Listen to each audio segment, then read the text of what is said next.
மருதமலைக்கு நீங்க வந்து பாருங்க, ஈசன் மகனோடு மனம் விட்டு பேசி பாருங்க, தீராத வினைகள் எல்லாம் தீர்ந்து போகுங்க.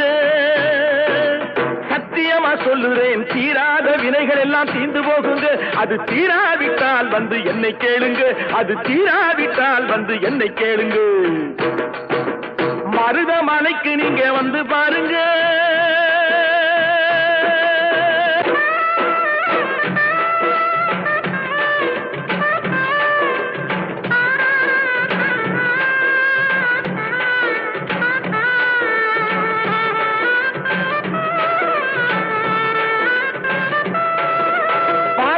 சிவனாரும் மிதிச்ச மலை, இங்கு பாம்பாட்டு சித்தர் வந்து வசிச்ச மலை.